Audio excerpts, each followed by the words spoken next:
We have a quorum. First of all, I apologize to David and your team because I had to go to vote in the PWSC meeting. That's why there was a delay of 10 minutes. Let's invite the administration to join us.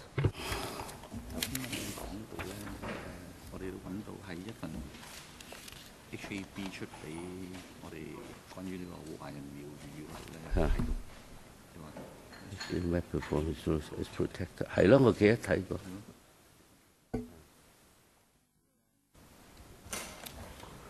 邊個官喺度先 ？Professor， 機師係局長，同埋。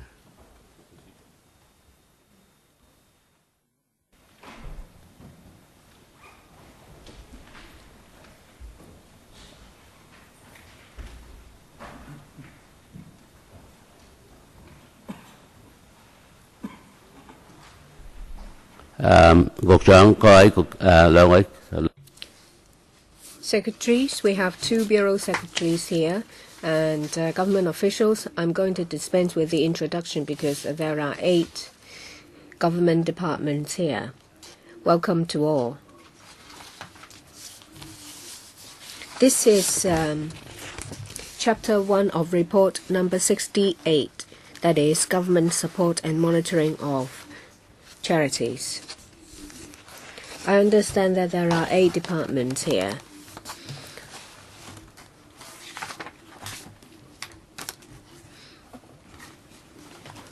Well, please raise your hand if you are going to take the questions. Let's start. The lead member of this chapter is Tanya Chan. She would start asking questions. But before we do that, we need declaration of interest. We had a closed-door meeting just now.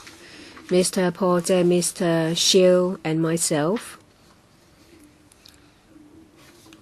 had declared interest because we act as consultants for a number of organizations.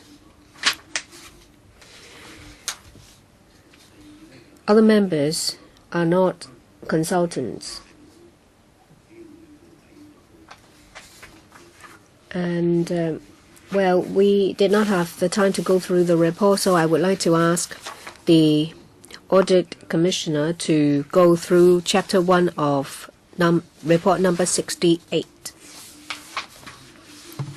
Then 3 officials, Professor Chen, Mr. Lau Kong-wah, and Director for Lands will speak. First of all, let's hear from the Director of Audit. Good morning, everyone. I thank the Chairman's invitation to give me a chance to quickly go through Chapter 1 of Report number 68, that is Government's Support and Monitoring of Charities. There are 6 parts in this report. Part 1 is the introduction. It sets out the background of this audit. Charitable organizations have made great contributions to Hong Kong. As a result, for a number of years, the government has been giving support to them, including tax exemption of close to 9,000 tax-exempted charitable organizations that received charitable donations from the member public. In the tax year 2014-15, the tax-exempted amount stands at about $11.8 billion. So secondly, the land granted to charitable organizations are done at a concessionary value.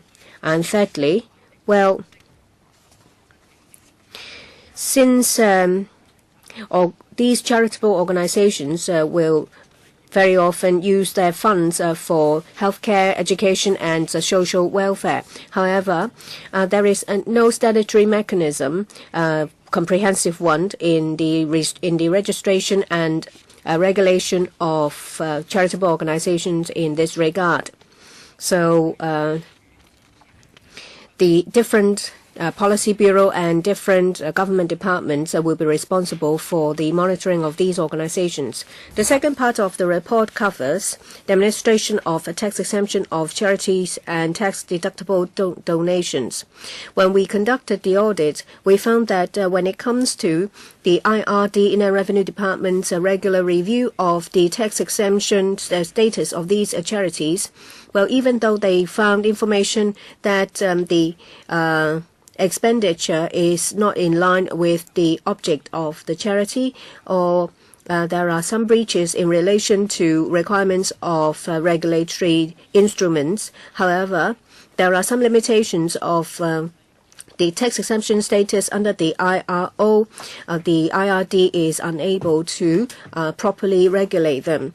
And in the Law Reform Commission in 2013, their report on charities, they have made recommendations to conduct a more frequent review in order to effectively regulate these charities, in order to shorten the discrepancy.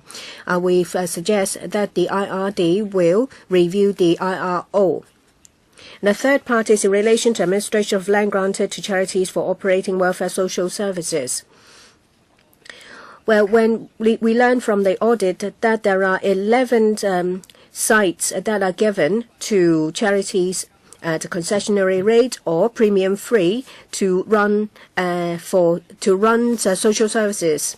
However, they are currently used to operate as hotels or service apartment. In the 11 leases, only one of them has the term that no profit should be distributed. So we find that there is room for improvement. Say, for example, in 4 leases that contain the requirement to submit accounts, the government department concerned did not receive the accounts. And in one lease, over many years, the Lands Department did not ask the grantee to submit detailed information. It shows that the revenue received from the hotel operation is used by a recognized purpose. There is also one lease that runs from 1993 to 94. So far, the recommendations in relation to these revenues have not been implemented. Well, we ask the Lands Department and Policy Bureau to incorporate proper terms in these leases to enhance enforcement. In the fourth part of this report, it sets out the filing and disclosure requirements of charities incorporated or established under 3 ordinances. That is the Companies Ordinance, Societies Ordinance, and the Education Ordinance. Well, when we conducted the audit, we found that there are some situations when charities have failed to submit their documents or submitted them with a serious delay. So we think that, when it comes to timely submission of information, we think that this is very important. So we suggest to the company registry, the Hong Kong Police, and also the Education Bureau to enhance the work in this regard. Part 5, Regulation of Chinese Temples. Well, the government always highly respect autonomy of religious bodies. Well, the government is in the view that the Chinese Temple Ordinance that was enacted in 1928 is outdated. Currently, only 45 of these Chinese temples are regulated by the Chinese Temple Committee, which is only 8% of the total number of Chinese temples in Hong Kong. We found that there are inadequacies when it comes to audited accounts and also administrative report in this regard. So we recommend that the Home Affairs Bureau should to enhance the monitoring. Part 6 is the way forward based on the LRC's 2013 report. We note that the Home Affairs Bureau has already started to prepare for the response to the LRC's report. we suggest to the HAB and also relevant policy bureau and government to give reference to suggestions and comments made in this report.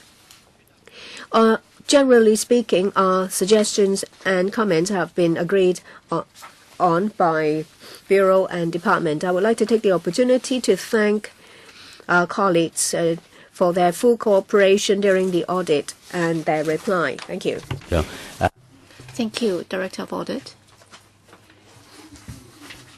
Next, Mr. Lau, would you like to speak first? So he's the Secretary for Home Affairs. Thank you, Chairman. We'd like to thank the Director of Audit for the value for money audit on the government's support for and monitoring of charities, and the PAC has decided to conduct hearings on this subject, and the administration will fully cooperate in order to find out practicable means to implement these measures in order to enhance the transparency and accountability of charitable organizations. The support and monitoring of charities involve different government policy bureaus and departments. That's why, other than the Home Affairs Bureau, the Secretary for Financial Services and the Treasury, the Commissioner for Inland Revenue, the Director for Lands, and also Director for Social Welfare and other departments have been represented in order to respond to the questions raised by the report. As the report has pointed out that the Law Reform Commission has released a report in 2013 on charitable organizations, and the recommendations of the report have also got a lot to do with the responsibilities of different policy bureaus and departments. In the light of the recommendations made by the report on the definition of charitable organizations, the approval criteria, and also operations, they will all have significant impact on the operation of charitable organizations. Different departments and policy bureaus have to consider these recommendations very carefully, and the HAB has been asked to undertake the responsibilities to coordinate the views of different policy bureaus and departments in order to submit an overview for the government to consider. Well, since the release of the report by the LRC, a number of meetings have been held between different policy bureaus and departments, and the HAB has coordinated those meetings. And summarizing those views, we are now looking at how we can make improvements to the application procedures and arrangements. The report of the LRC involves rather complicated issues, including the statutory definition for charitable organizations and also the registration system for charitable organizations, and whether or not it should be managed and kept by one single policy bureau or department or not. In fact, as pointed out by the LRC report, the public consultations have shown that to set up a single authority to regulate charitable organizations with different objects, types, and backgrounds would be subject to further discussion. There has not been any consensus reached, and in fact, many organizations are also against this proposal because they are concerned that with such an overarching body which might enjoy excessive powers, and there is also a lack of check and balance, which might also bring about different problems for these organizations, and the administrative costs might also be passed on to charitable organizations, increasing the financial burden. And the religious sector is also concerned that with the registration system set up, it might also censor the work of the charitable organizations under these religious bodies, which might amount to interference of the preaching of religions and activities, affecting the autonomy of affecting religious freedom granted under the Basic Law. That's why the LRC ultimately agrees that at this stage it's not appropriate to set up a commission to regulate charitable organizations. It should only be a long-term objective. So without a single body regulating charitable organizations, it would be difficult to come up with a regulatory mechanism because it would be rather complicated. For example, at present, some charitable organizations and also fundraising activities might have to do with land grant, licensing, which might involve at least 9 policy bureaus and different departments. And in order to coordinate such efforts, it would involve a lot of policy coordination resources as well as some restructuring of structure. What's more important is we have to consider the views of the public as well as different stakeholders, including the views of the charitable organizations and their response. That's why the administration will have to look into this very carefully and in depth in order to consider how far we're going to implement the recommendations by the LRC. It's not appropriate for us to take hasty decisions. Despite all that, the administration has always attached importance to the operation of charitable organizations. We will have to ensure that there is transparency and accountability when there are fundraising or donation activities in order to strike a balance between safeguarding the interests of the public and ensuring that charitable organizations would be operating regularly or would be operating properly. And in the light of that, we are looking into short-term measures that can be implemented to enhance their transparency in order to protect the public's right to know. These measures are also in line with the recommendations by the audit report. Therefore, we are looking into these recommendations with other relevant bodies in order to see how we can improve the work of our regulation of these bodies.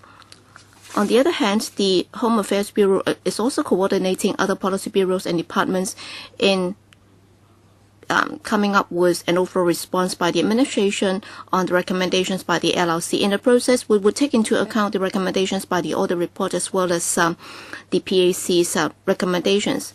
Next, the Secretary for Financial Services and the Treasury, Professor K.C. Chen, and also Mr. Ling, the Director of Lands, will also be speaking to members. And after that, both myself and my colleagues will be listening to your views and answering questions. Thank you. Thank you, Mr. Lau. Next, Professor K.C. Chen. Thank you, Chairman. Sorry, you used to work with the PAC in the past. That's why I just call you Honorable K.C. Chen instead of Professor K.C. Chen, because Mr. Lau Kong-wah used to be a PAC member in the past. That's why just now I call him Honorable Lau Kong-wah instead of Mr. Lau Kong-wah. Sorry, Professor Chen. It's okay, Chairman.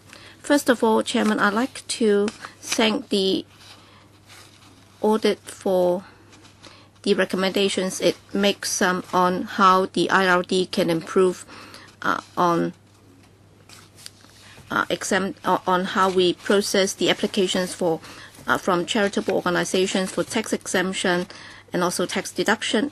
And we will be working hard to take follow-up action in the light of the report. With regard to the recognition of tax exemption for charitable organizations, we have already made a promise that on the 1st of April this year, we're going to announce the details on our website. With regard to the application by the organizations, the IRD will also endeavor to make a response within 4 months. In terms of review of individual cases, well, the relevant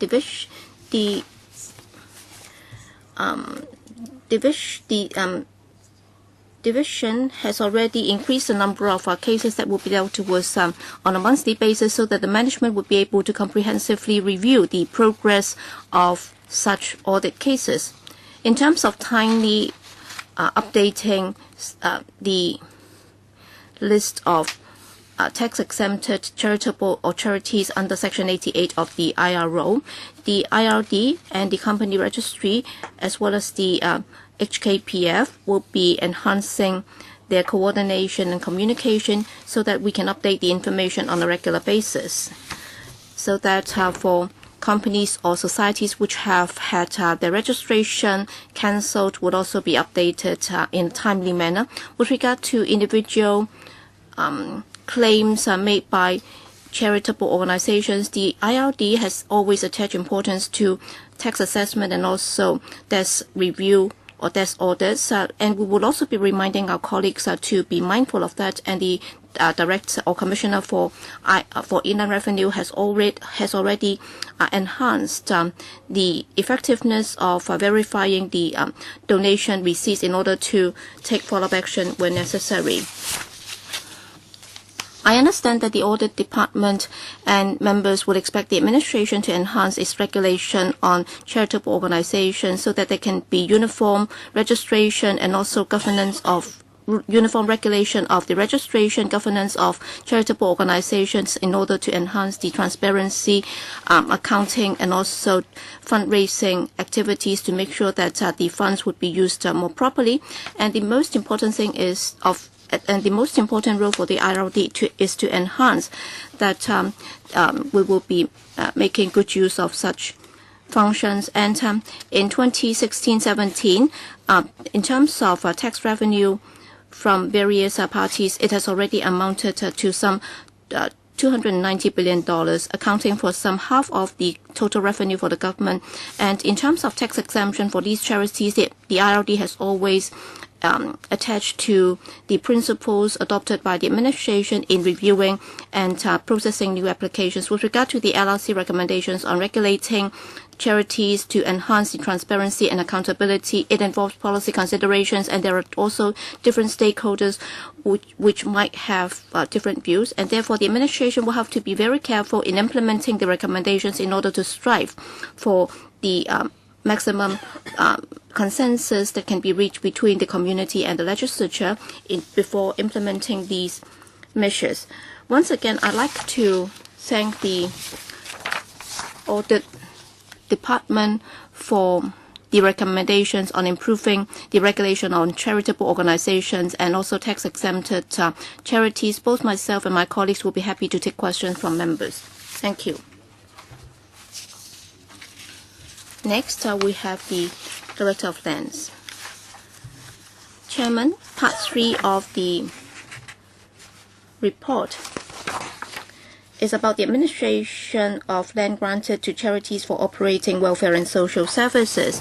Well, for every lease is an independent private lease reflecting the prevailing intentions of both parties and also the lease conditions that would be acceptable to both sides. Leases granted and signed in different times and under different policies and different social contexts might not be entirely the same because of the backgrounds of different grantees who are charitable organizations or non-profit making bodies. Once a lease is signed, it would be binding on both the government and the grantees. We understand that as times has changed and advanced, the community might have different expectations on the government and charities.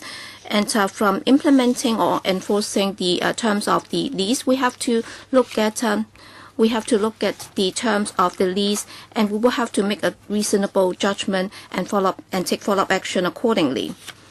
For the 14 cases cited in the audit report, 3, including case A, B, and E, under which the lease terms have not been signed under a private treaty grant, and the relevant terms and conditions of the lease do not have any restrictions. In 3 cases, i.e. case C, D, and K, in terms of the land use restrictions, the definition has been rather broad. In a particular case, that is case G, under the lease, well, the original term is in English, that is the term dormitories, would be subject to certain restrictions. In the remaining 7 cases, the terms have also included hostel, but then there is no restriction on the service targets, the service, and also the fee levels under the relevant lease, according to legal advice. Taking into account that the lease has not got any specific definition on hostels or hotels, and there is no interpretation clause, and both terms can be defined as hotels and guest houses in Chinese, and there is no specific statutory or legal definition or distinction between the 2 terms. That's why in those 7 cases where hostels and hotels are being run by the charities, according to the legal definition, there is no breach of the relevant leases in terms of its use. However, as those hostels or hotels have been granted those sites for charitable or non-profit making purposes, and the crux of the matter is whether or not the revenue generated from such commercial operations would be used for charitable or social purposes undertaken by those organizations. I believe that that's the basic policy intention at the time when those leases were granted by the administration to those organizations. In this regard, with regard to the furnishing of accounts and also the non-distribution of profits clause in these leases, the administration would act accordingly. If there is no such term in the lease signed then, but then if the land grant has specifically set out that is for non-profit making purposes, or the operation would have to be subjected to certain requirements, then we will consult legal advice to see if we can demand the relevant information from the grantees concerned. With regard to the two cases that have been confirmed or verified, or there have been suspected violation of the lease terms, for example, the grantee has run the relevant canteens in such a way that is open to the public, or there is suspicion that grantee G has allowed dormitories to be run as service apartments or hostels,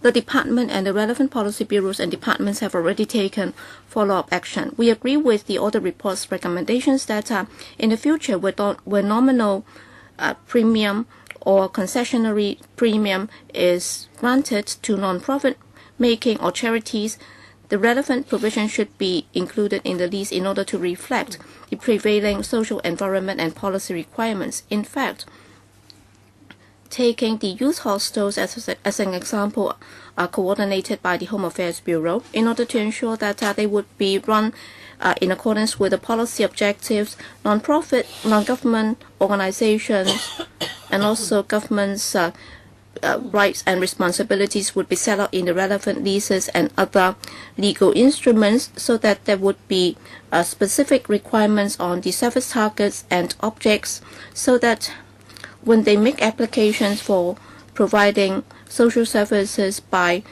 applying for private land grants or treaty grants, we will try to look at the relevant policies in order to ensure that these are properly reflected in the relevant documents. Do other departments wish to speak? What about the Hong Kong Police Force? No. Any other government departments that might wish to speak? What about Education Bureau? How come the Bureau Director is not here? Sorry, speaker's not coming through.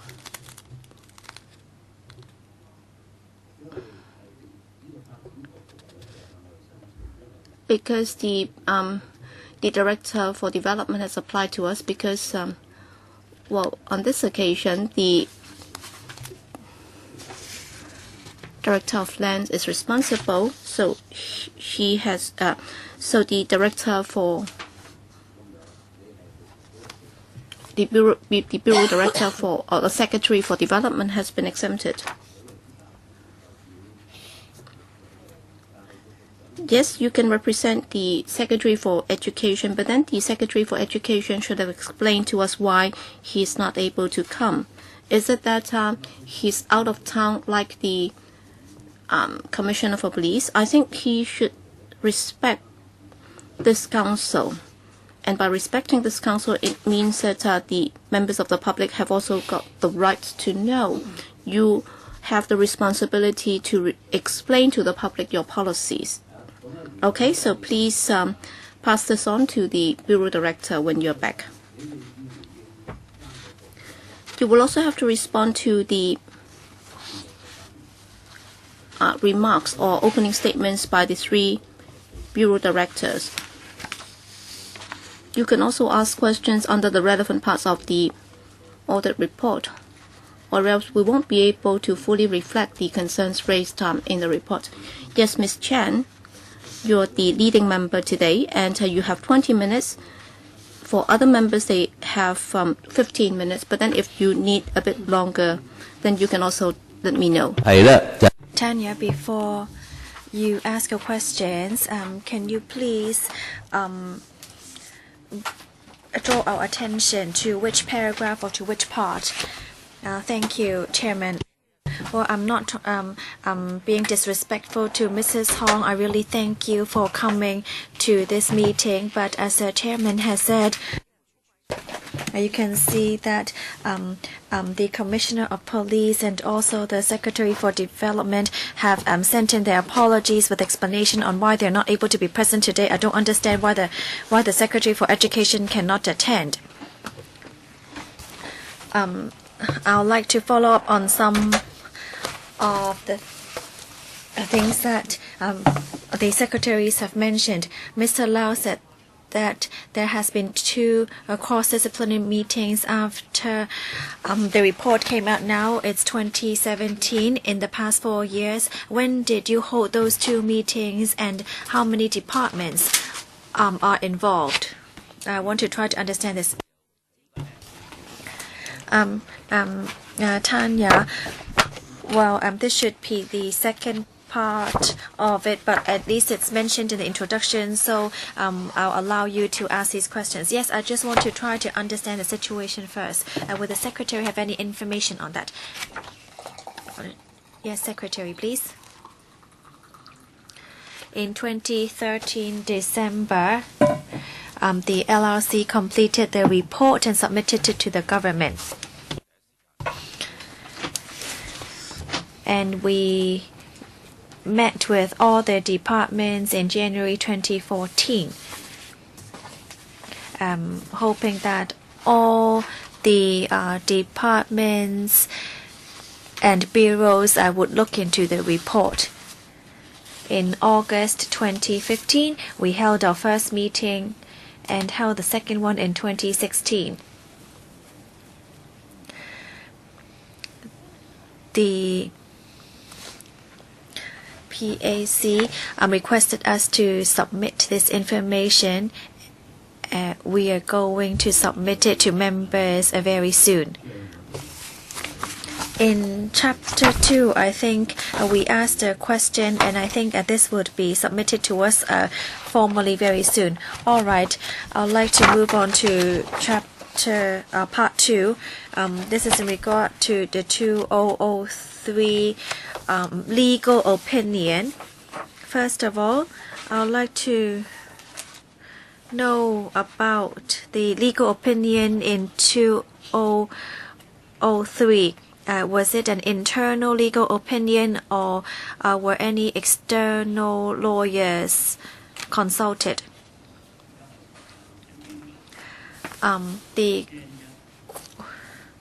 We're talking about R68-1. You should already have the paper. Well, I want everyone to follow along. So I think we really should let everyone refer to the paper. So R68-1 page 2. So we have that we have the opinion made in 2003, but actually you can see that this appeared quite often, and there are 2 paragraphs referring to 2.616A and 2.16B. I would like to ask about the questions. Is it that I should ask the text referred to the IRD? Well, this is actually made by IRD, and I think that no external lawyers were consulted. So would there be any reasons for seeking this legal opinion, or is it a recurrent practice? The government was looking into how to look into the operations of charitable organizations, and therefore we seek a legal opinion from the DOJ. So you mean that in 2003 or before that, the government was actually already looking into administration of charities and tax-deductible donations? Well, perhaps we could allow them some time to think about their answers. Yes, Commissioner, please. Well, we wanted to try to look into the operations of charities. Well, is it convenient to submit the whole internal legal opinion to us? Because I see only 2 paragraphs here. I want to ask if the original version is in English. Yes, it's in English. Do you mind giving us the entire legal opinion to us? The legal opinion in 2003 appear quite often in our report, right? And we want to try to understand comprehensively the opinion, because you always refer to it. We'll need to drop a report, so it would be very appreciated if you could give us the whole report. Yes, we will look into it when we get back. Oh, thank you, Chairman. Thank you, Commissioner. This legal opinion has been quoted quite frequently in the report, and in the audit report, it seems that the IRD felt that it needed to seek legal opinion to deal with charitable operations. So after you seek the legal opinion, how many people actually understood it, especially the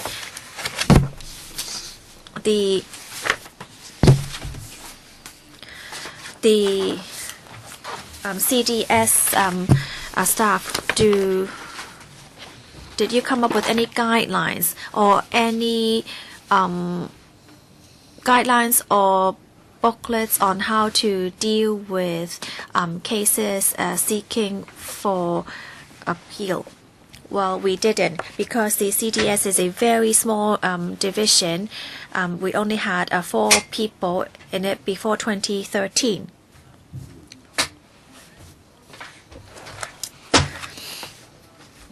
The 2 paragraphs quoted here actually affects the operations of the CDS.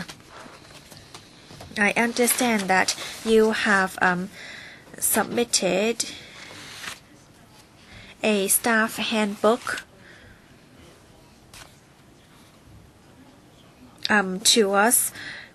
I want to see when this was formulated. I'm talking about R68/1 Jan 1 Appendix 3C, and you can see that there is a small part quoted from the booklet or this handbook. So I want to see when this was started. I think the version should be the March 2016 version, and then the previous one was in 2008 and 2013. And we do provide a staff handbook for our different departments. And we would update the staff handbook when necessary. Well, so after seeking legal opinion in 2013, did you update your staff handbook afterwards? If I recall, we had a version in 2004 and in 2008. But as to whether there are changes made after the 2003 legal opinion, I would need to go back and take a look because the 2003 opinion affected our operations. So I think our staff should know of this change, but I'm not too sure, so I need to go back to take a look because when needed we would update the staff handbook, but I'm not sure whether this would be included in the changes because the staff handbook only involves regular operations.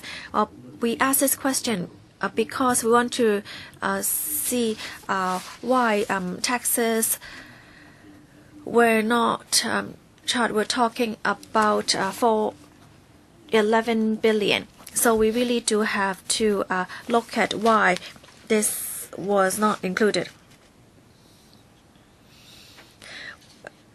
Section 88 of the IRO looks into how to define charitable institutions or provide a tax exemption. Perhaps I could give an explanation here.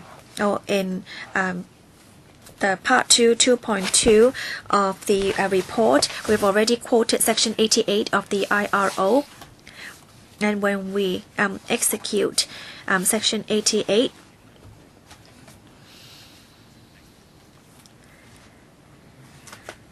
that a charitable institution would be exempted from tax.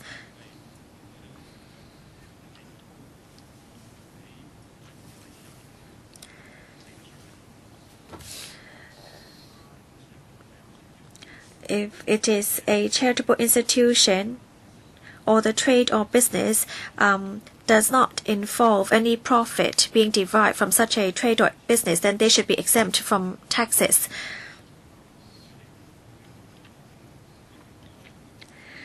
Well, if you're not able to guarantee that there are profits derived, then they could be exempted. So when they come to the IRO, then we could they want to seek a guarantee that there would be a general tax exemption to charitable institutions. So if you look at Section 88, if any donations are made to the charitable institutions, then there could be a tax exemption from such a donation.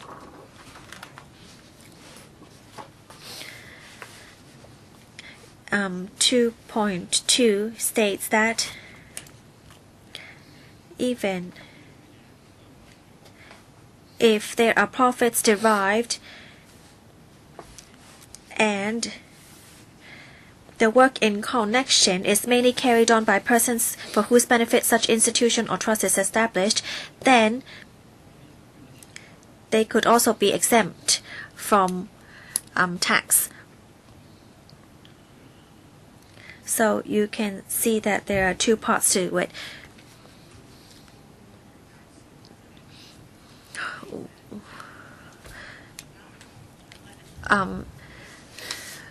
Professor Chan said that the RID's responsibility is to assess tax and to charge tax. So for these charitable institutions, how can you really define it and to ensure that the trade or business do not derive any profits? Because if there are profits, then they should not be tax exempted. Let's say they apply for Section 88, then the public will have confidence in those organizations and will be willing to donate to such charities. But if they did not apply for Section 88, then those organizations would not be exempted from tax. So you need to be accountable to the public on the taxes being charged. So when your staff assess the tax, how can you follow up on the cases, especially to try to recover the taxes? And so we want to ensure that there are clear guidelines on how to recover taxes. So after seeking the legal opinion under the IRO, so if you look into section 40 of the cap 1, have you tried to understand that the IRD very often, after identifying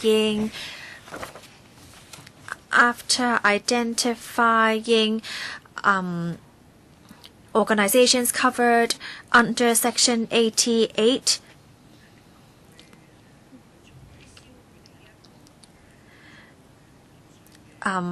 actually not being eligible for tax exemption, how do you really try to recover the taxes that should be paid? Commissioner. For the general ordinance under Cap 1, Section 40, it was mentioned in the legal opinion in 2003 that we could not force charitable organizations covered under Section 88 to pay taxes. Well, I hope that you would also provide us with that information on paper. I'm not sure whether you have the ordinance on hand. Well, let me try to read out subsection 1 to you. That so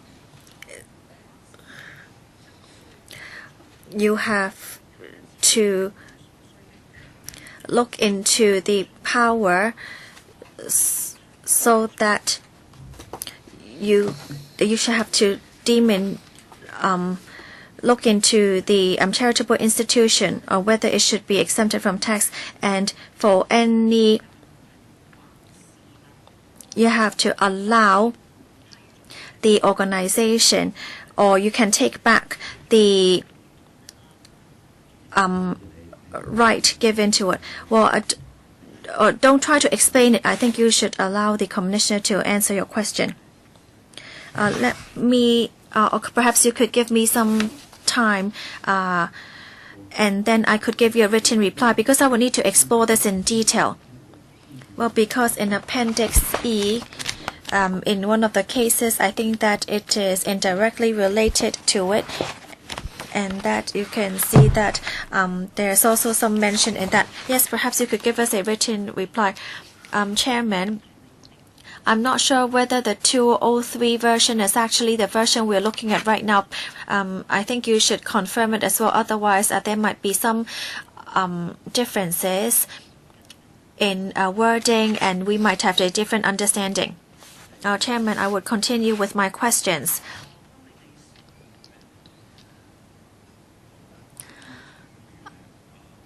I see that the questions raised by Ms. Tanya Chen to the commissioner has always been put down by the commissioner. You just say that you keep on saying that you need to go back and look at it again. You're not answering any questions here, so why are you attending the meeting if you just need to go back and look at it again? I think we're wasting our time. Well, I will allow you to ask this question when it's your turn. You know, this is a very complicated issue because it relates to the 2003 legal opinion, and it also involves Cap 1. So we really do need to go through this very carefully. Well, give some time to the administration. They need to give clear answers, and they are very cautious in their answers. We know that it might be difficult for them to give us a simple answer here, and they might need some time to look through the papers. I hope that the administration will understand that members have gone through the report very carefully and in detail. So I do hope that you try to answer the questions to the best of your ability. Because if you're not able to provide us with answers, we will need to hold another meeting, and that would be exhausting on taxpayers as well. Oh yes, I'm sorry. I think we'll need to meet up a few more times. I have another question regarding different issues.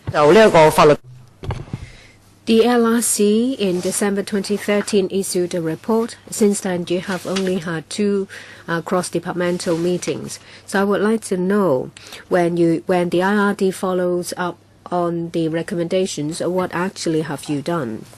We have the summary, an executive summary of the LRC's report in both Chinese and English. In Chapter 10, sorry, I only have the English version.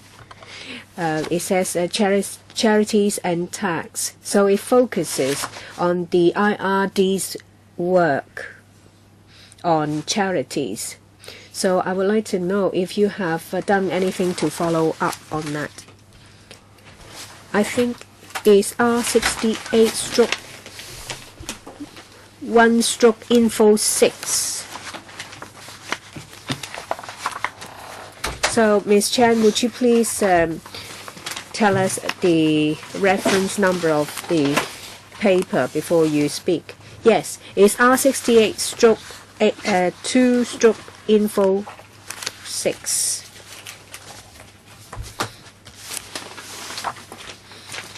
I think you're referring to R68/2/info 6. I think you're talking about Chapter 3, that is paragraph 2323.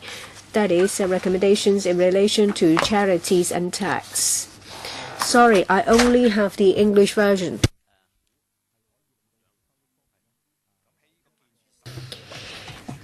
Page 31, recommendation 16. The recommendation was to ask the IRD to conduct a more frequent review of the accounts of charities to ensure that they are compliant. Yes, we have followed up on that. That is in relation to reviews. Sorry, my version is different from the one I have in front of me. Let me confirm the English version first. You're talking about R68/2? I think it's slightly different. It's paragraphs 31 and 32. Sorry, I think it's one I have is slightly different.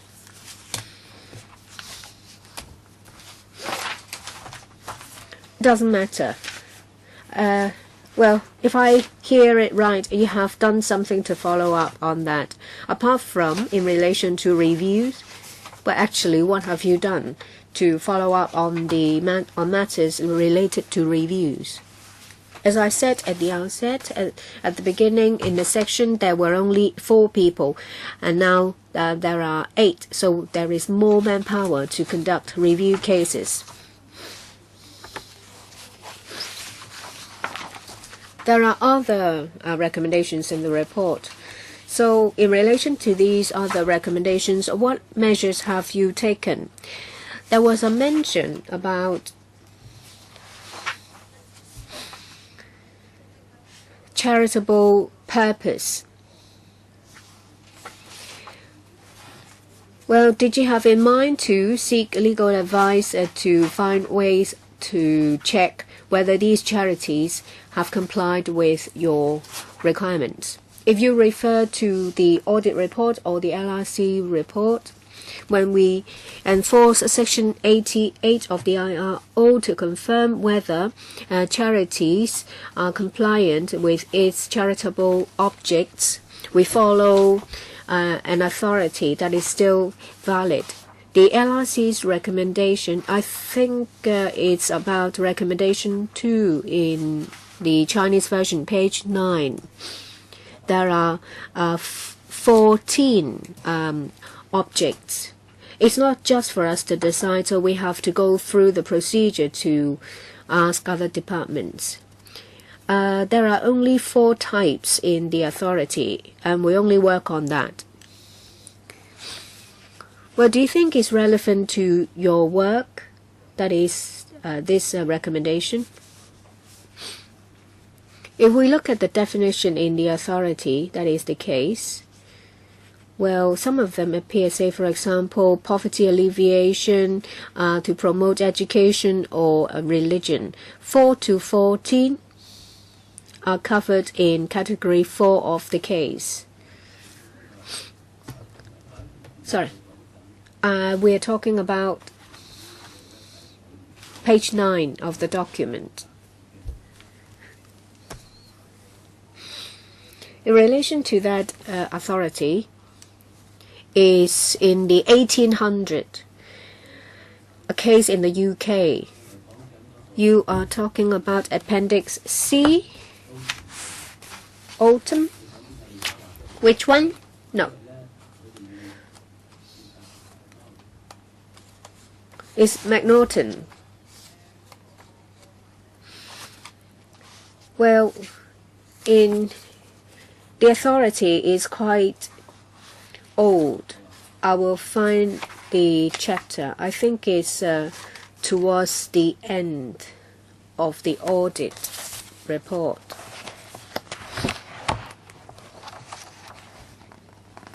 Well, you mentioned about the authority, but actually, do you know which case? It's Camsell.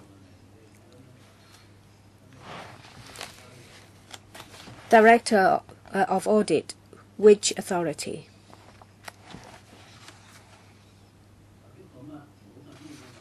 Perhaps we move on from this. Then you'll find, in the meantime, you'll find the case. Well, I want to ask about the review. When did you decide to have a review once every 4 years? Well, that's our practice for decades.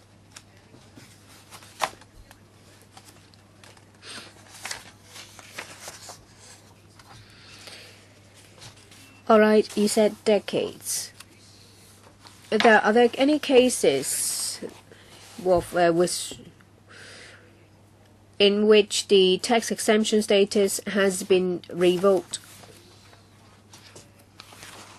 Any relevant information? We only have information between 2012 to 2016. So, is it quite common?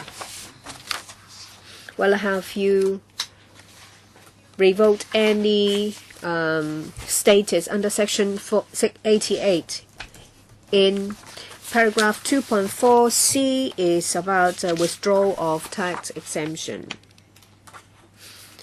Well, in 2.5 in the audit report, you'll find table 1. It sets out from April 2012 to September 2016 the number of cases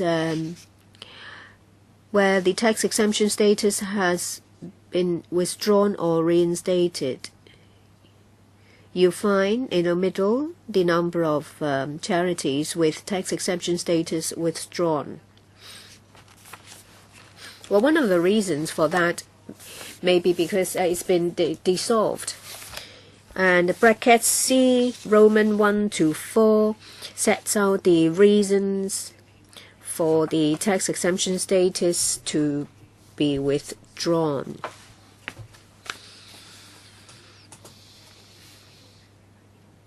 Where do you think your power comes from?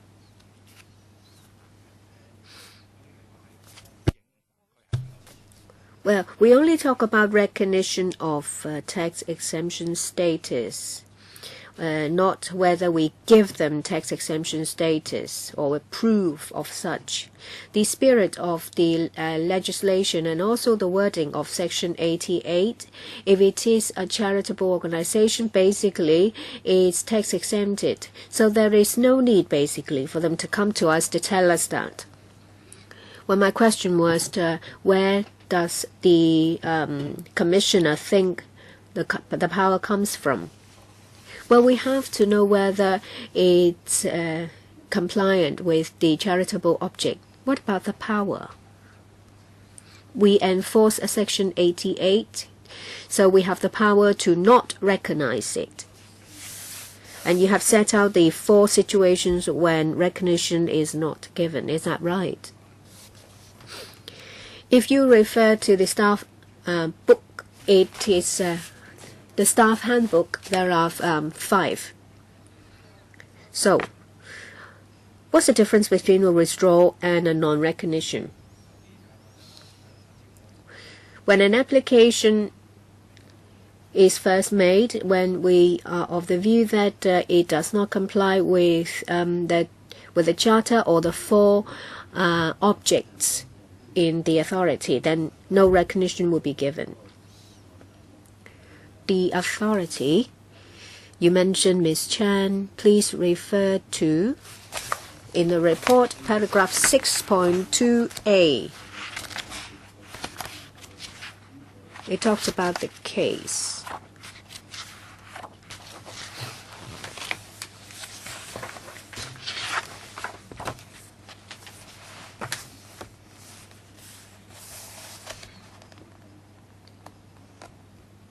Income tax special purposes versus CAMSEL. That's the case you refer to.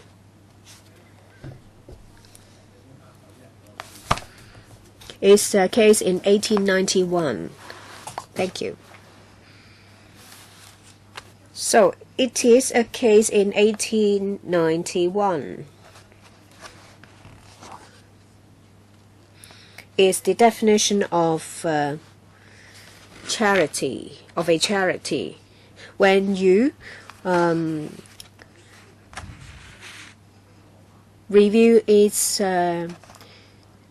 legal status, well, in your attempt to seek legal advice in 2003, did you look into the suitability of this authority? In 2003, when we sought legal advice, it did not cover the application of this authority. Our practice is to enforce the law on the basis of this authority. Well, the Secretariat of the Audit Commission made inquiries of us about guidelines.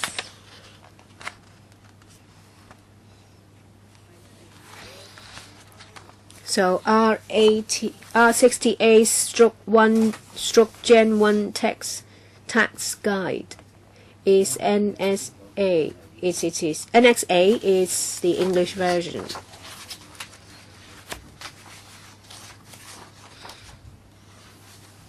Please refer to Annex B. Page 17. Is page 17, Annex A. You will find that we refer to the cases of court. Well, that will be for our reference, and we will take that into account even when it is not for charity purpose. Kenneth? Ms. Chan asked about parts 1 and 2. Part 1 is introduction, is of a wider scope. I would like to ask some questions before I go to part 2. Please go to the pie chart. Is diagram 3.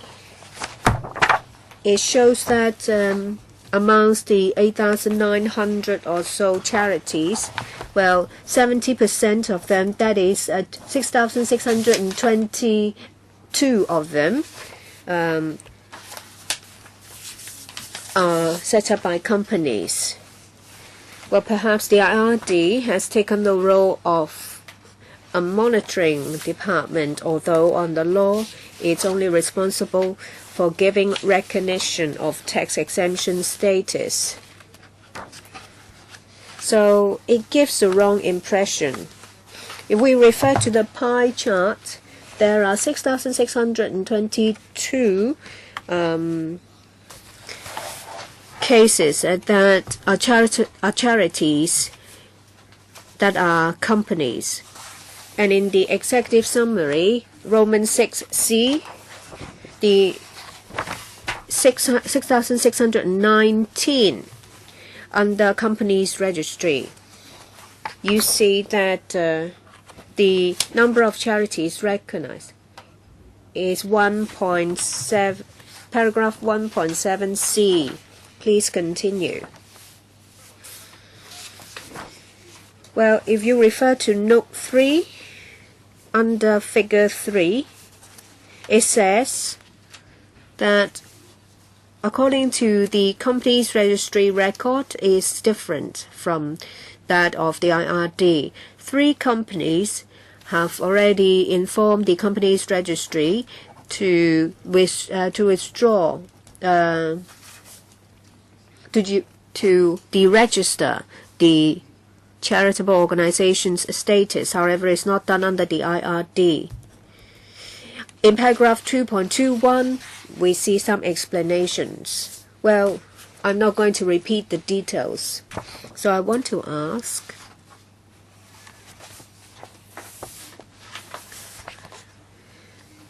in relation to these charities, what regular communications there are between the company's registry and the IRD? Well, let me explain that there is a difference of 3 cases.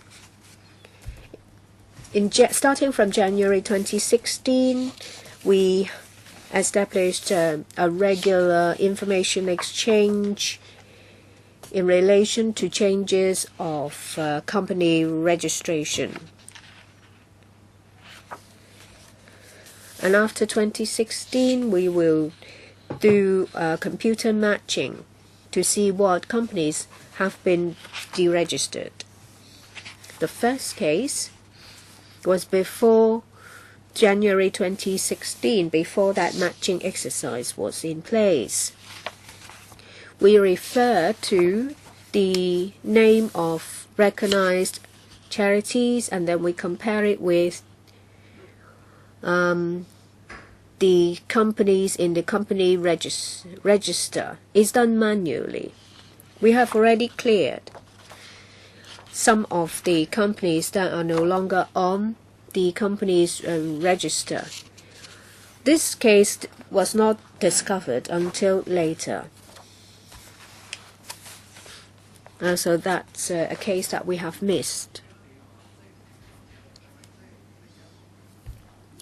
So after September 2019, there will be a better matching mechanism.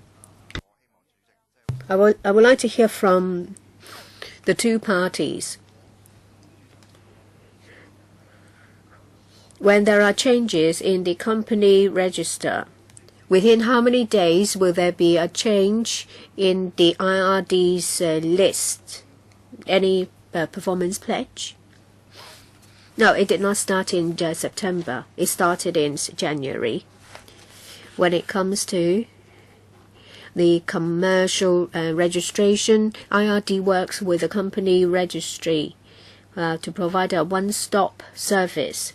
We use this opportunity to have this matching exercise to improve the accuracy of our information. So every day we receive information from the company registry. Perhaps we should hear from the registrar of companies. I can't hear you. Okay, thank you.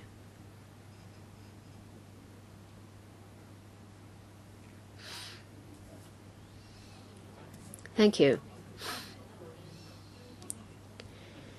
We have a list of the registered companies. Every week we give the information to the IRD. every day we provide the updated information to the IRD in relation to business registration.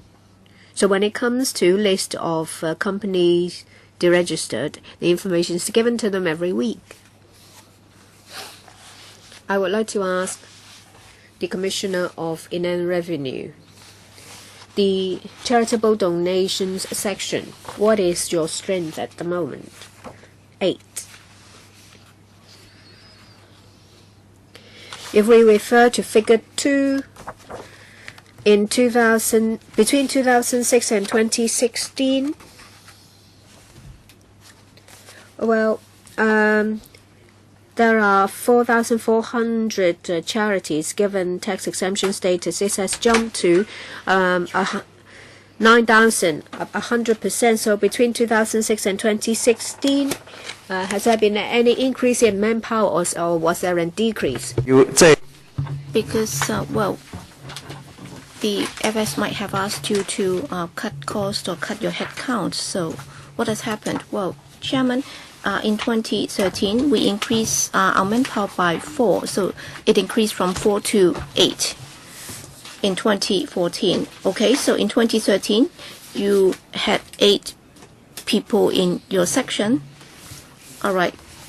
Chairman, can I also jump back to part 2? Because it's also on the IRD. And then in para 2.4, is about the organization chart and also the daily work. And then under 2.4b is about review of tax-exempt charities. Well, just now, the Commissioner, in answering the question raised by Ms. Tanya Chen, he said that at least once every 4 years, there would be reviews conducted on such charities. So can you confirm that? So in terms of your manpower, you have 8 people. So are they able to at least do it once every 4 years on each and every charity? Yes, we are moving towards that target. So are you still trying to do it? So have you achieved that? Well, we are doing that already. So we are doing along those lines. Well, Chairman, for example, in the first year, you've granted the status to a particular charitable organization, and then during the next 3 years, you do not require the charity to furnish any report or account to you in the interim. So I'd like to put this to the IRD. Commissioner? Well, after we have confirmed the status of a particular body to enjoy tax-exempt status, and after the letter has been issued, then we will inform them that if the governing instrument has been changed to such an extent that the purpose or object has been changed, then you will have to notify us, and then after 4 years, we will issue another review letter. But then after the completion of a particular review, we would also be advancing the date for the next review. In some cases, it might be 2 years. All right, upon the initial application, then of course they will have to furnish a lot of documentation before they are granted that status. So otherwise, in the next 4 years, you would not be doing anything unless you've received other reports and so on. So, Chairman, can you permit me to put this to the Registrar of Companies? Because I understand that every year, well, for charitable organizations that would appear as companies, so will that also feature in the company registry? So can the registrar tell us that for the annual return that has to be furnished by such companies, what do they have to report in the annual return? Thank you, Chairman. In fact, as far as the individual companies are concerned, well, most of them are companies by guarantee, and every year they will have to submit the annual return to the company's registry, and then in the annual return, they will also have to furnish details like the registered address and also the director's information or details. For example, if they have more than one director, then they will have to furnish the particulars of the director, including the names, the residential address, and also the ID card number, and so on and so forth. They will have to list that out. And they would also have to set out the company secretary's particulars. So the authorized person of the company will have to sign before the document is furnished with the CR. And there would also be a public inspection mechanism to enable members of the public to have access to those details. Thank you. Chairman, I'd like to ask that for companies registered by guarantee, how come they are not required to submit annual returns to the CR? Because according to my understanding, well, correct me if I'm wrong, well, for those engaged in trade or other commercial activities, well, when they submit their annual return, they will have to submit their financial statement to the CR as well. So is that understanding correct? And if that is the case, then how come for companies limited by guarantees, they are not required to furnish financial statements to the CR as well? Yes, thank you. Well, under the new companies ordinance, well, when compared to the old companies ordinance, the requirements are somewhat different, because under the old companies ordinance, there is no such status as companies limited by guarantee. We do not have specific requirements for those companies, but then under the new amended CO, well, for newly registered companies limited by guarantee in furnishing their annual return, they would also have to submit their financial statement. That's why since March 2014, after the implementation of the new CO, all new companies in furnishing their annual returns would also have to submit their financial statements. But then for those registered under the old companies ordinance, as the requirements are somewhat different, well, under the old companies ordinance, in furnishing annual returns, we would only be looking at whether or not they are public companies or private companies.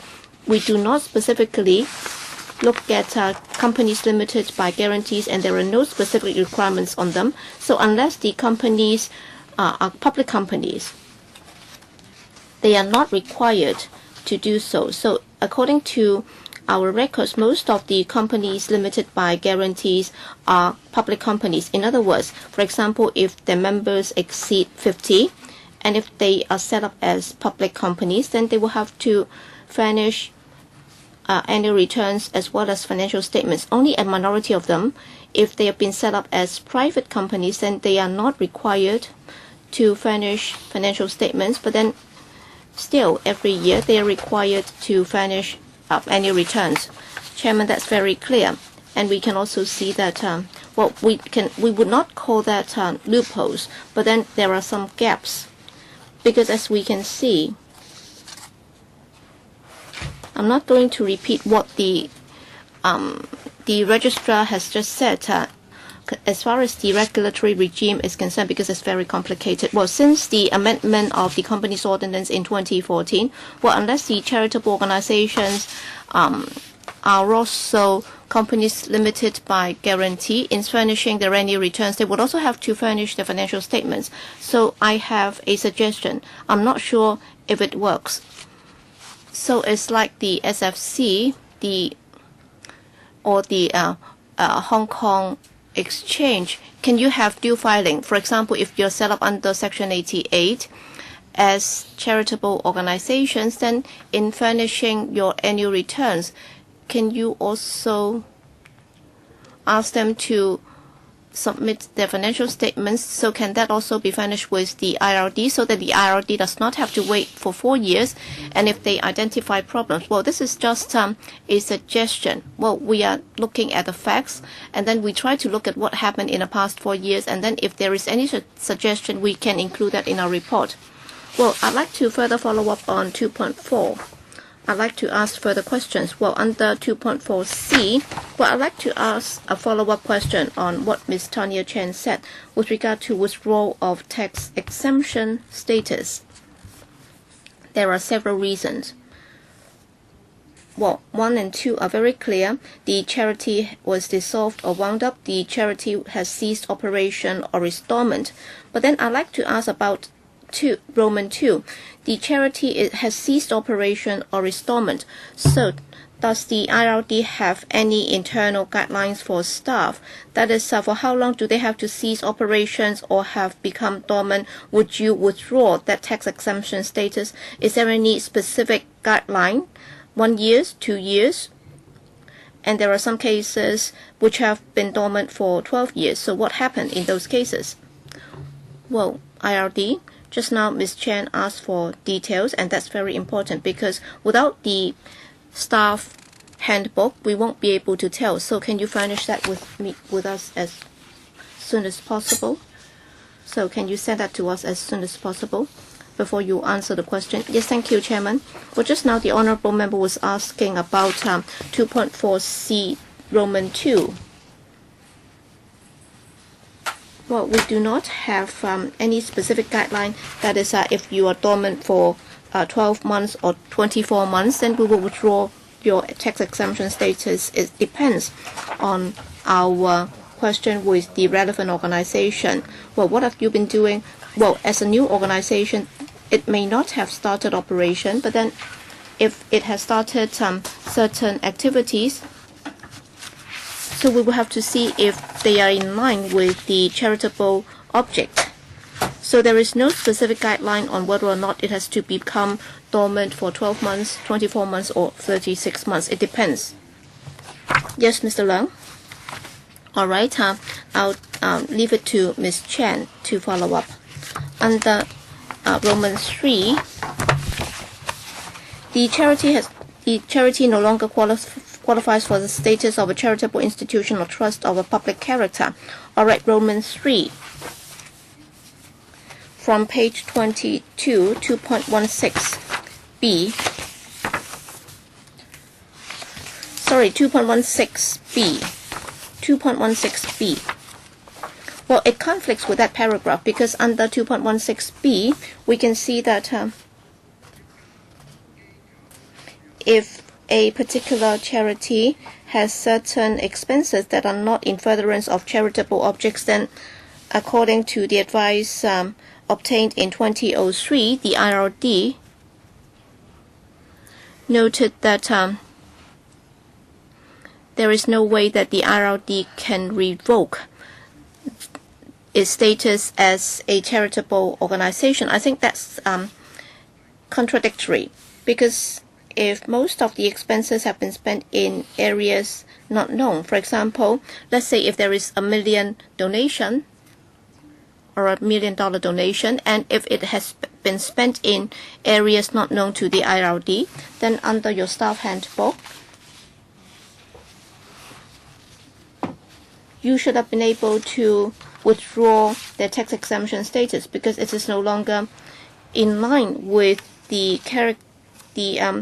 furtherance of charitable objects. That's under Roman 3.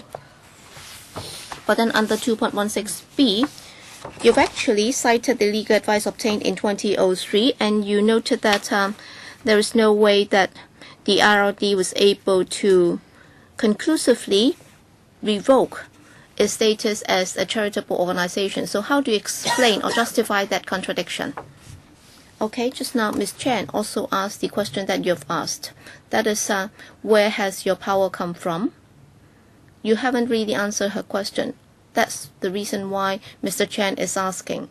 Again, where has the power come from? And then under 2.4c and also 2.16b, can you explain to Mr. Leung what happens? Thank you, Chairman. If you look at 2.4c Roman 3, well, the wording here is the charity no longer qualifies for the status of a charitable institution or trust of a public character. So if we revoke or withdraw the tax exemption status of a particular charity because of that, in other words, in the governing instrument,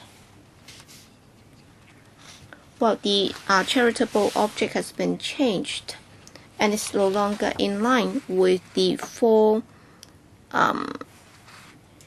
grounds. And then under 2.16b, the wording is that the expenses are not for or in furtherance of charitable objects. In other words, it's still a charity, but then they have done something that is not entirely in line with the charitable objects, but then still is a charitable organization. So is the gap between the objective or the object and what you are actually doing. All right. So if they have not changed the governing document or the governing instrument, and even though they are not doing that, you cannot withdraw that status. But then what if a particular body spends all the charitable donation on its staff so that they would just spend all the money on lavish meals and so on? Well, they have not changed their governing instrument, but then they would just be using every dollar and cent on staff entertainment. Of course, this is an extreme case, so I'd like to know what would happen. What are you going to do with such an organization? Okay, he's citing an example. So can you illustrate on how or what you're going to do under 2.16b? So can you explain what you're going to do if they are no longer doing what is provided for under 2.4c3? So this is a concrete example. So can you combine the two and explain what you're going to do? Well, I've already explained 2.4c3 as to what we think about it, and also 2.16b. Well, in dealing with such review cases, why do we have to ask for so many details? That's because we'd like to find out what they've been doing, and that might also be reflected from the expenses to see what the charity has been doing. And then this is a decision after all for all, or a comprehensive consideration whether or not they have been doing what they preach to do under their charitable object. So that's an overall approach. But then what I'd like to know is for the annual expenses, of course that would also reflect their activities, and if there is no activity, then of course how can there be expenditure? But then if the expenditure has nothing to do with the furtherance of their objects, and if they've been doing so for the first year, second year and third year, then what are you going to do? So I don't know, I'm just trying to confirm this because that's a very important part of it. Because when you look at the object of a charity, so do you think what I just said was correct? So I'd just like him to confirm or otherwise. Yes, Chairman, I agree with what the Honourable Member has said. That's the reason why we have to check their annual returns and the financial statements, and then we'll take follow-up action as to what they have done on a particular item and why they have to spend so much on a particular activity and so on. All right, can I ask further follow-ups? I'd like to turn to page 14. Also, that's table 1. And just now, Ms. Tanya Chen also referred to it. So it's about the statistics on the confirmation of the status and also the withdrawal of status. Well, for the 5 years in question, for the number of charities whose tax exemption status have been withdrawn, can you tell us why their status has been withdrawn? So do you have any simple statistics to tell us? For example, under 2.4c, you have 1, 2, 3, 4 reasons. So can you tell us, or can you give us the statistics as to how many of them have been have had their status withdrawn because of this reason or that reason? Well, that would be difficult because in 2012, 2013, 2014, 2015, and so on, that would be difficult. So they may provide that in writing so that we would understand how they enforce or execute their powers. Yes, we can furnish the details later. All right, Chairman.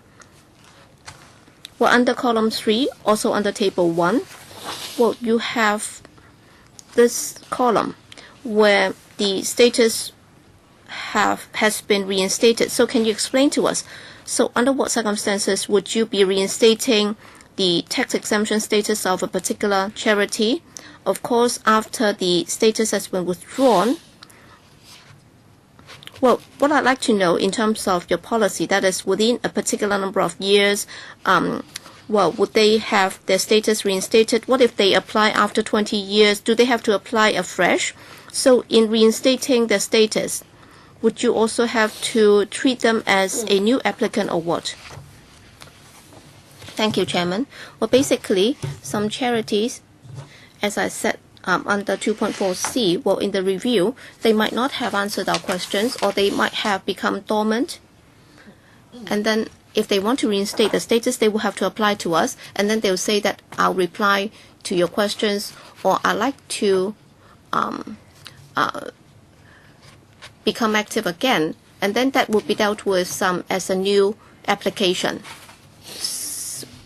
So do they have to apply afresh as a new applicant? Or would they just be asking for the reinstatement of their road status as a charity? So what are the procedures? Because at the PAC, we'd like to know the procedures. The procedures are very similar. It will be like processing a new application. We'll have to look at their objective. If I could refer you to the paper given, you can see that the information has already been provided. Can you perhaps explain it to us?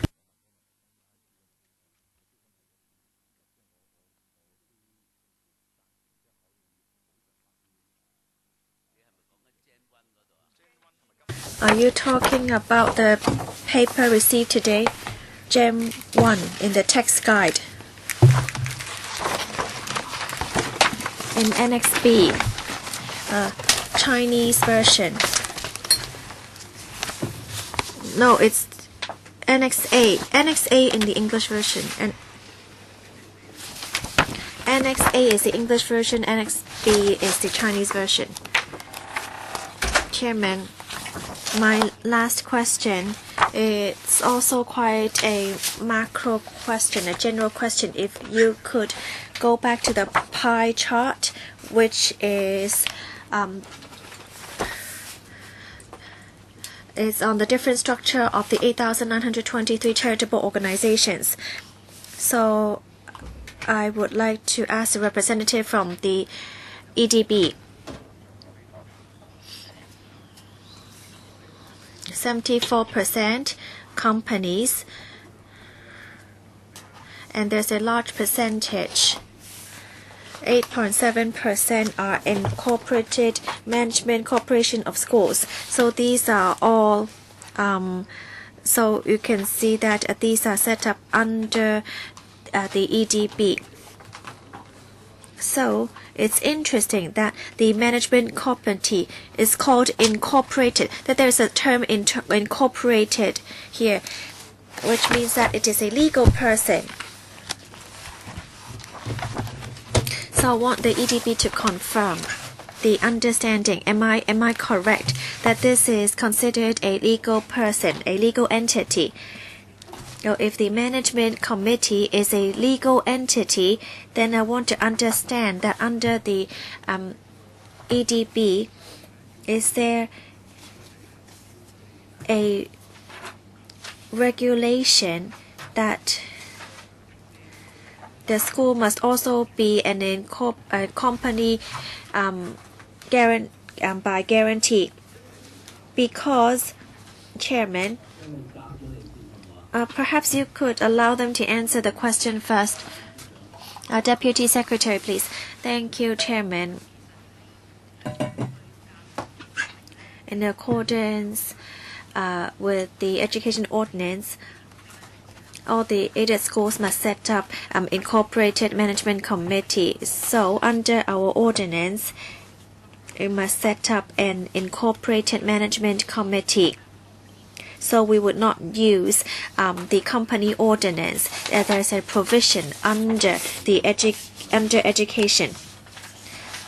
All right, I understand. Can you give me one last minute? That's plenty of time.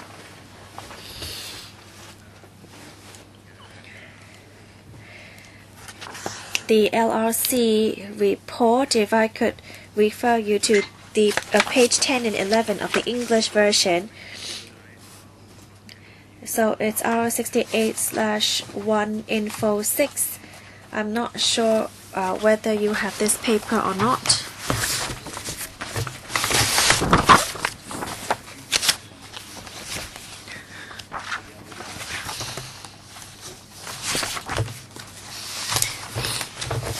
Do you have this paper?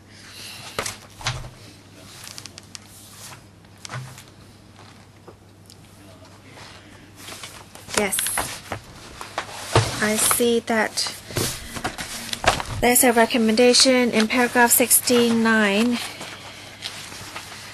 that we recommend that the current system of allowing a variety of legal forms of charitable organizations to exist should continue. Well, because the system has been in place for many years, so since 2003, it has still been decided that the current system should be continue to be used. But we see that there are some issues on regulations. Of course, there is no independent regulation structure for charitable organizations. And I note that since incorporated management company is an incorporated entity under an education ordinance, then going forward, should we require that a company limited guarantee should be formed so that the organizations could be regulated by both ordinances? And then you would be able to reduce the gap between the two. Mr. Lau also gave his comments in relation to the LRC report. It is very complicated, and we understand that it is difficult. Do you have any response to his question, Mr. Lau? No, because Mr. Lau already said that the government is exploring the different recommendations. All right, any other questions? How about, Chairman, I'd like to give some of my time to Tanya to follow up one of my questions. Well, yeah, because Mr. Lam is after you, and I'm sorry, Tanya, you have to stay because you are the lead member today. Mr. Lam, please, and then Tanya. Do you want Tanya? Oh, Mr. Lam, could you let Tanya ask one question first? Well, of course, ladies first. Tanya, please. I'd like to follow up on Kenneth's question. When are we going to revoke the eligibility? Because I want to ask about 2C Roman numeral 2 or 2C Roman numeral 4. Well, that's okay. I can ask in my next round. Because, you know, schools are very complicated organizations. Some are operated under religious groups or churches, and it's difficult to explain in detail. Mr. Lau has already given us the government stance and how to go forward. Perhaps you could ask later. Mr. Lam Chak-Ting. Thank you, Chairman. If I could refer you to the audit report, page 11, 2.3 bracket B. It said that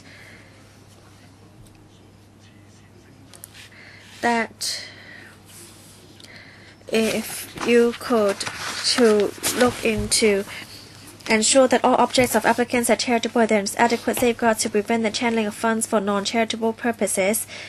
The tax guide draws particular attention to the following crucial clauses that the government instrument of a charity should generally include. Well, let me refer to Roman numeral 2, clause limiting the application of its funds towards the attainment of its stated objects. Roman numeral 3, clause prohibiting distribution of its incomes and properties amongst its members. Roman numeral 4, clause prohibiting members of its governing body, for example, directors, trustees, etc., from receiving remuneration. Chairman, I would like to focus on directors receiving directors remuneration which is report page 20, starting from paragraph 2.13. So I want to first confirm with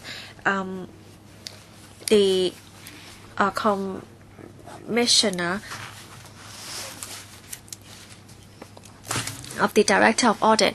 So you have 160 cases, and there are 10 that are tax exempted, and you found that there are 4 cases that actually are in relation to directors' remuneration.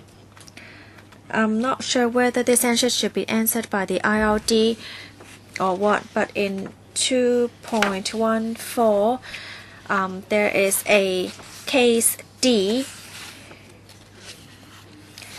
that there is a tax-exempted charitable organization that from 2012 to 2014, the director's remuneration, according to the financial report, that from 2012 to 2014, 9 directors received 130 billion in total for remuneration. And I see in your summary that you're not able to recover this 130 billion, that they're unwilling to return it to the charitable organization. Am I correct? Yes. So I'd like to ask, well, 9 people, 130 billion for 3 years, so that's around 40,000 per month.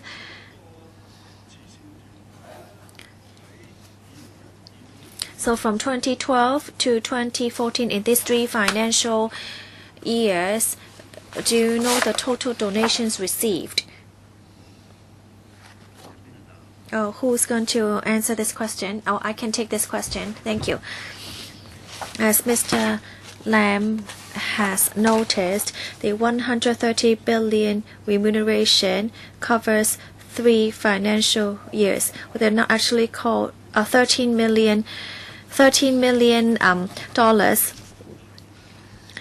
and they're not actually directors. They have different positions, and there are 30 plus people with such positions, and 9 of them are also executive directors. And we investigated the case.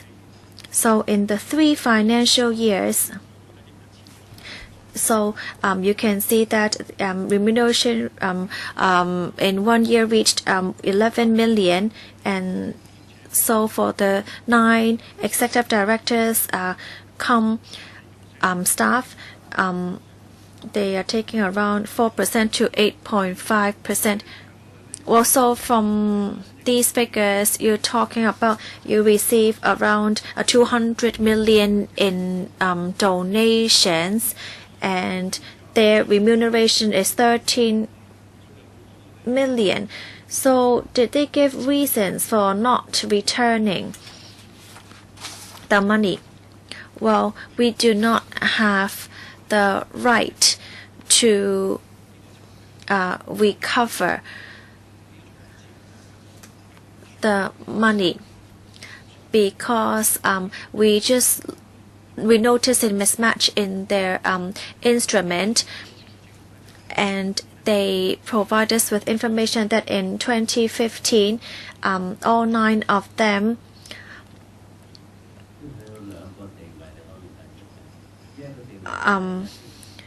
only remained as staff, and they did not take up the executive director position anymore. But you do not allow such arrangements. Well, we do not have the right to intervene because that is internal arrangement.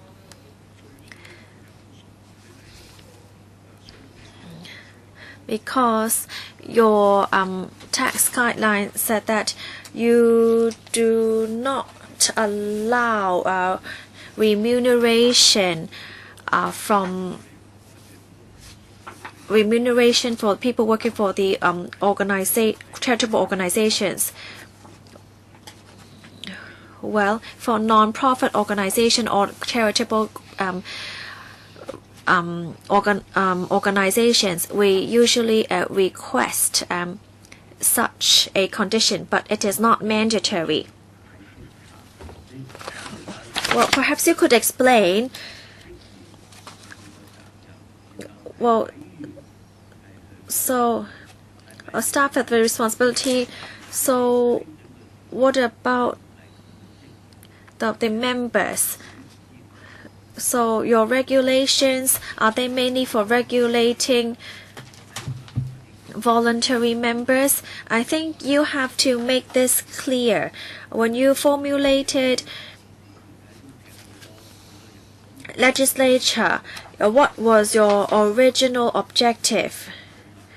Because of course for staff, you would need to compensate them. But how about for the members, the voluntary members? Oh, there must be a reason for allowing them to take remuneration. So I think you should explain to us your original objective, because it's not very clear on paper here. You can see that section 88 does not state the conditions. It only mention charitable organizations. So we only refer to how this was defined in the UK. Well, we cannot enforce them to we can only set a condition. There's a case mentioned in R68 Gen 1. Which page?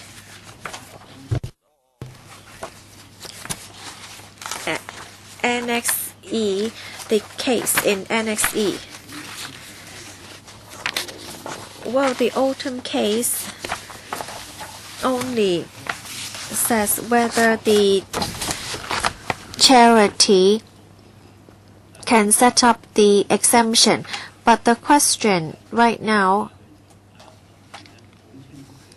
is not the same. Mr. Lam is asking, when you allow the setting up of the charitable organizations, that the members or the voluntary members should not be taking remuneration. But this autumn case only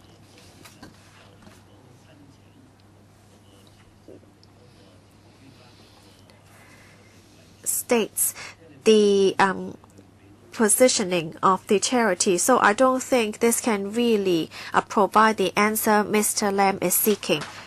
I'm sorry, Mr. Lam, I'm just trying to to clarify that this case is not exactly the same as the answer you're looking for. Well, I don't mind giving some time to our legal advisor to tell us his opinion on the case. Oh yes, we could ask.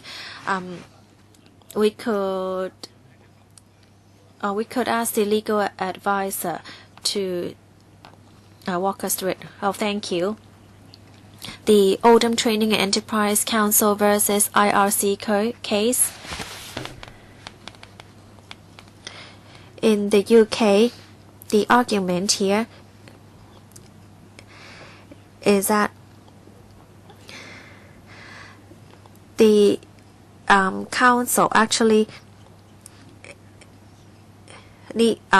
is to promote the development of industry, commerce, and enterprise for the benefit of the community, and so this should not be included as under charities. Therefore, the council approached the IRC. The IRC considered all the background information and the practice carried out by the Training and Enterprise Council, and found that it is not a charity.